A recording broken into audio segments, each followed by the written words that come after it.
तो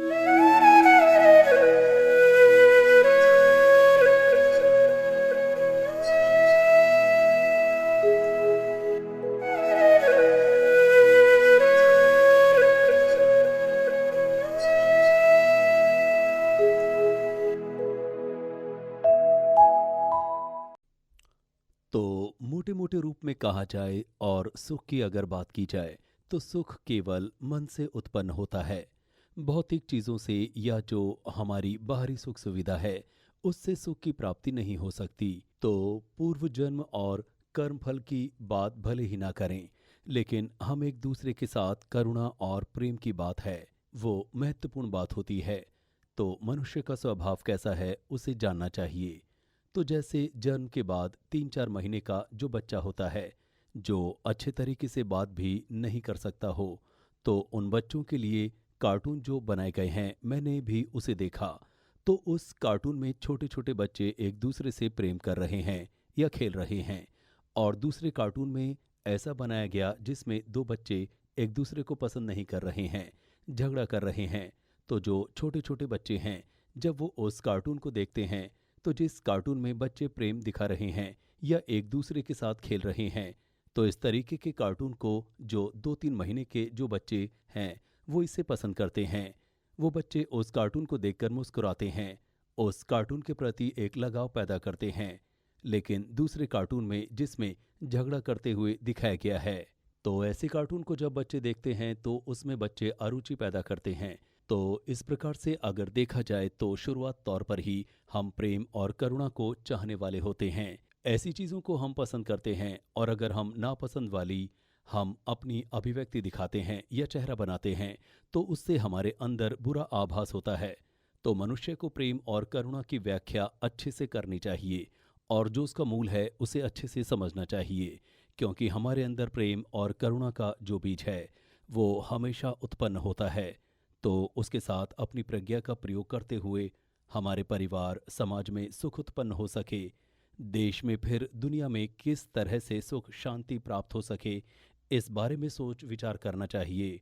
जैसे कि उदाहरण के तौर पर जो पौधे हैं उसमें खाद बीज डालने से वो एक अच्छा पेड़ बनता है, उसी प्रकार से हमारे शरीर में जो इस प्रकार के अच्छे बीज होते हैं जिससे हम अच्छे व्यक्ति बन सकते हैं। जैसे कि उदाहरण के तौर पर साउथ कोरिया और नॉर्थ कोरिया के बच्चे आपस में खेलते हैं, तो उनमें ना तो द्वेष की बात होती है, लेकिन उसके बाद जब बड़े हो जाते हैं तो वो कहते हैं ये साउथ कोरिया का है, मैं नॉर्थ कोरिया का हूँ। तो इस प्रकार के अंतर पैदा हो जाते हैं। तो जैसे अमेरिका का उदाहरण देखें, वहाँ जो श्वेत लोग रहते हैं, काले लोग रहते हैं, या दो प्रकार की जो जातियाँ हैं, तो उनमें काफ़ी विभेद होते हैं और उनमें झगड़े भी होते हैं। शुरुआती तौर पर ऐसी चीज़ें नहीं थी, लेकिन जैसे धीरे धीरे मनुष्य को जानकारी प्राप्त हुई तो धीरे धीरे अंतर पैदा करना शुरू कर दिया। तो ज्ञान के आधार पर, शिक्षा के आधार पर हम बहुत सारे अंतर पैदा करना शुरू कर देते हैं। और मैं और वो की जो भावना है, तो सबसे पहले हमें सोचना चाहिए कि हम सब मनुष्य हैं।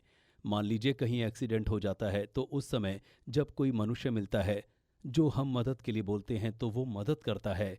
लेकिन अगर उस समय हम पूछने लगें कि तुम किस देश से हो, तुम किस जाति से हो, तुम अमीर हो या गरीब हो, तो इन बातों का कोई फ़ायदा नहीं है।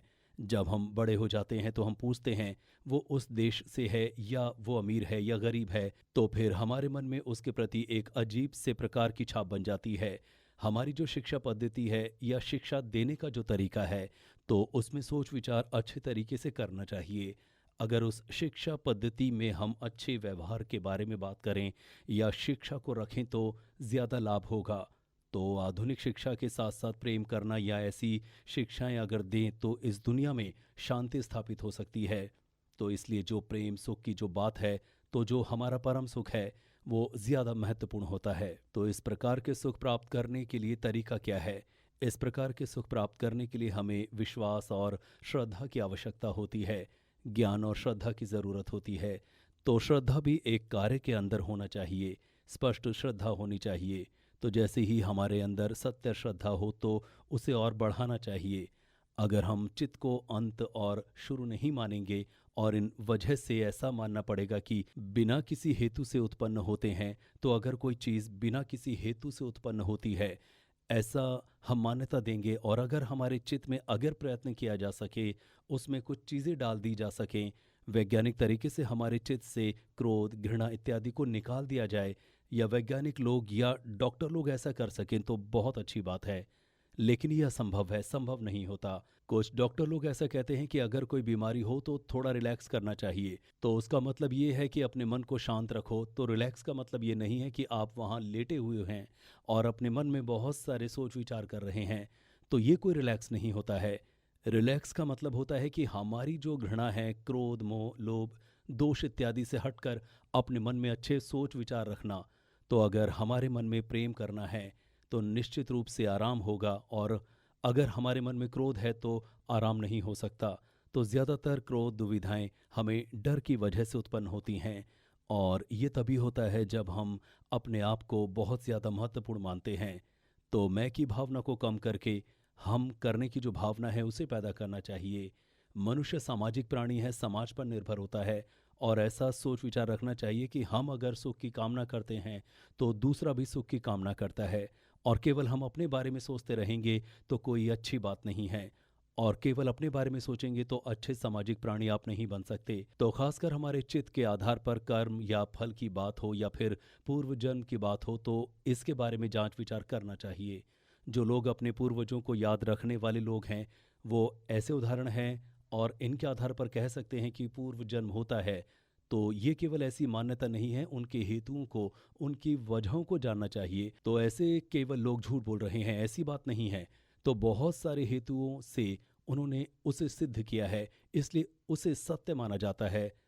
तो इस जीवन में जो सुख की बात की गई है वो खासकर श्रद्धा पर निर्भर होता है, और अगले जन्म की बात की जाए तो वो हमारे प्रज्ञा पर आधारित होती है या फिर कर्म फल के जो प्रतिसंपाद है उसके आधार पर होती है।